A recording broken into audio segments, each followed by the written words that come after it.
Conductor ചേട്ടൻ.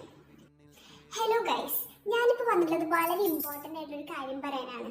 2-3 ദിവസം മുന്നേ ഞാനും അമ്മയും കൂടെ കലോത്സവം കാണാൻ വേണ്ടി തൃശ്ശൂർ പോയിട്ടുണ്ടായിരുന്നു. അപ്പം ഞങ്ങൾ ബസ്സിലാണ് പോയത്. ബസ്സിലെ കണ്ടക്ടർ ചേട്ടൻ, ചേട്ടൻ എന്ന് പറഞ്ഞാൽ എൻ്റെ അച്ഛൻ്റെ പ്രായമുണ്ട്. ആ ചേട്ടൻ അല്ലെങ്കിൽ ആ അച്ഛൻ്റെ പ്രായമുള്ള ആ ഒരാൾ എന്നെ നോക്കി, ചേച്ചി അവിടെ ഇരുന്നോളൂ.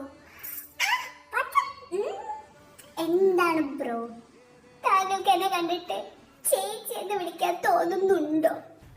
ഞാനൊരു ചെറിയ കുട്ടിയാണ് ബ്രോ. എനിക്ക് ആ ബ്രോയുടെ അടുത്ത് എന്താണ് അപ്പൂപ്പ എന്ന് ചോദിക്കാനുള്ള ദേഷ്യം ഉണ്ടായിരുന്നു.